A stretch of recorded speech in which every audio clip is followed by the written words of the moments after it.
उड़ीसा की बालासोर ट्रेन दुर्घटना ने पूरे देश को झकझोर करके रख दिया है। पूरा देश सदमे में है कि इस तरह की घटनाओं का जिम्मेदार कौन है। मंत्री अश्विनी वैष्णव ने रेल दुर्घटना को रोकने के लिए एक सुरक्षा कवच की बात कही थी।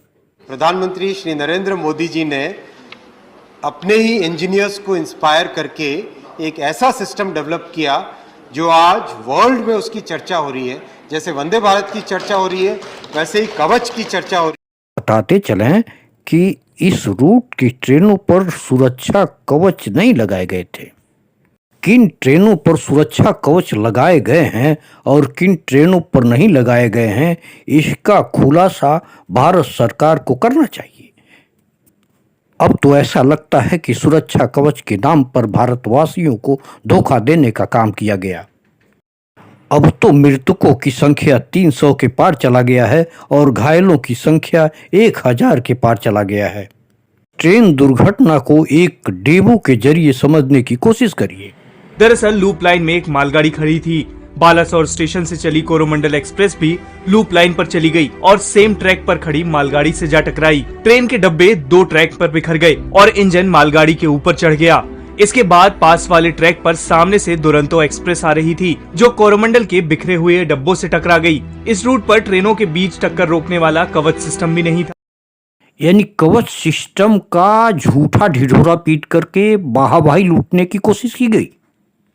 अब हम आपको लिए चलते हैं सोनीपत, जहां पर खाप महापंचायत का आयोजन किया गया। यह खाप महापंचायत महिला पहलवानों के न्याय के लिए आयोजित किया गया, जिसमें बजरंग पूनिया ने खुद कहा है कि हम एक अपने तरफ से खाप महापंचायत बुलवाएंगे, जिसका डेट 2-3 दिन में हम फिक्स कर देंगे।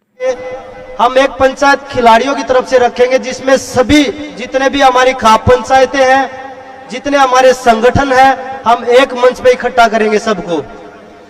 ये मुडलाना की जो धरती है, यहाँ से मैं अपील करता हूँ जितने भी हमारे खाप चौधरी हैं, जितने भी संगठन हैं, हम जो आप लोगों को कॉल दे, जो पंचायत के लिए हम आप लोगों को एक जगह बताएंगे। 3 से 4 दिन में हम वो जगह डिसाइड करके आप लोगों को बता देंगे कि वहां पे पंचायत रखी जाएगी और वहां पे सभी इकट्ठा होके हम वहां से जो निर्णय लेंगे वो हमारी बहन बेटियों की इज्जत और मान सम्मान की लड़ाई के लिए वो और मजबूती के साथ आगे बढ़ेंगे।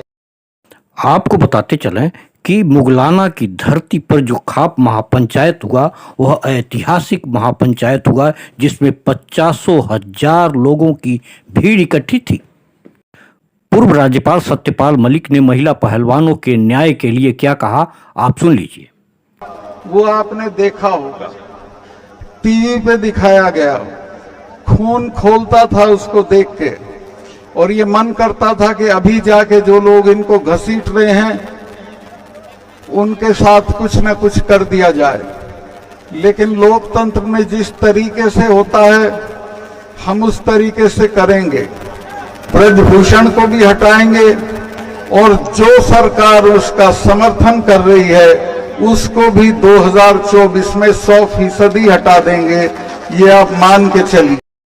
किसान नेता गुरनाम सिंह चढ़ूनी के साथ साथ भीम आर्मी चीफ चंद्रशेखर रावण सहित जयंत चौधरी भी खाप पंचायत में महिला पहलवानों का समर्थन करने पहुंचे। इधर दिल्ली पुलिस को 4 ऐसे विटनेस मिले हैं जो महिला पहलवानों के साथ यौन शोषण की पुष्टि करते हैं।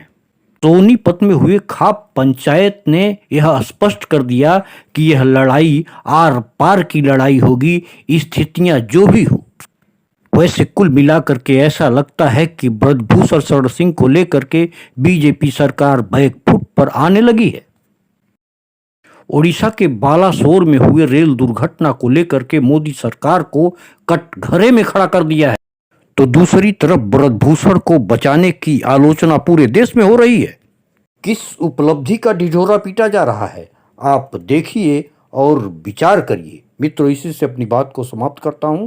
नमस्कार, जय हिंद।